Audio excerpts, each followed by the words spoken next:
Help me, please. I'm so cold.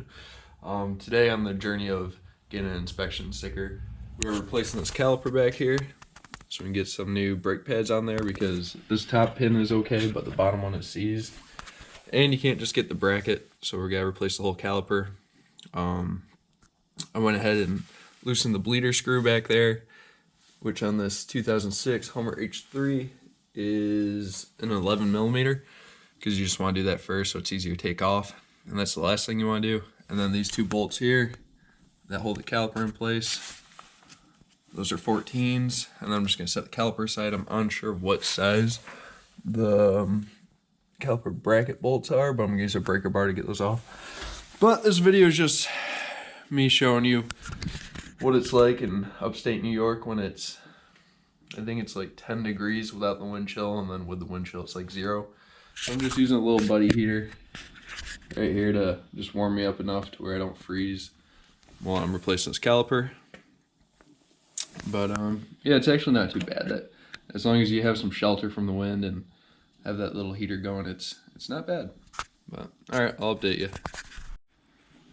All right, so the caliper bracket bolts are a 15 millimeter.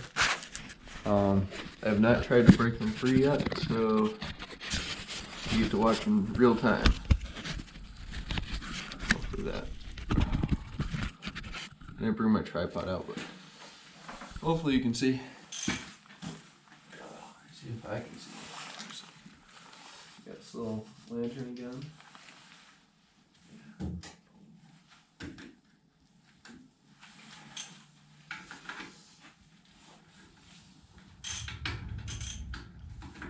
Yeah, I'm actually just using a 1/2-inch ratchet, which hopefully will work.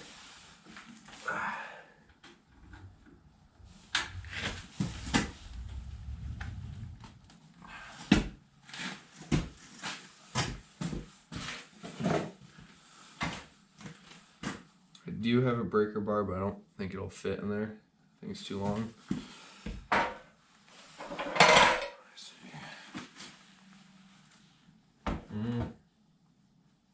Well, we can try it. I only have like 5 minutes left on that memory chip, but this is probably the most action there'll be in this video, so we'll keep going. I'm just gonna send it. There's a video where it's like, I'm just gonna do it live. I'm just gonna do it fucking live. But yeah, there's not enough room for this in here. Oh, I could turn it like that. Boom, no problem. See, working on cars isn't too hard if you have the right tools for the job. If you don't, then it's just horrible.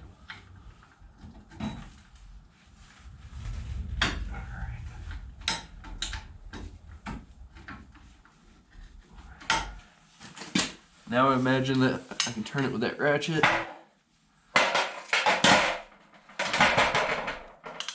Let's see. Wonderful. Fantastic. Alright, so I'll pop that bracket off. I'll put the new caliper and pads on, and then I guess I'll just show you removing that old line, if you can see it.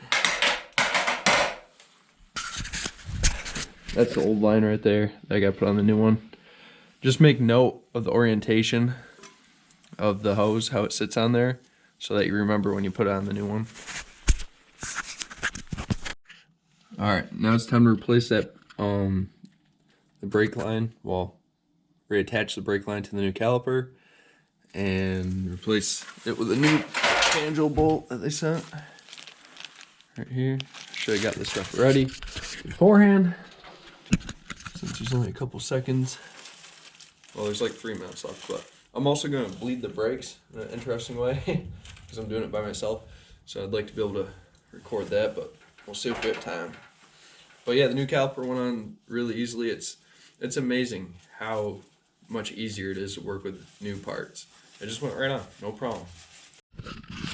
Okay, so the battery died, even though it shows it was just at like 27%. Now it's at 3%. So we'll get what we can get. But it's still just a little, interesting video. Being out in the freezing cold. But yeah, this is the worst part, the brake fluid. I'm just gonna switch it over really quick.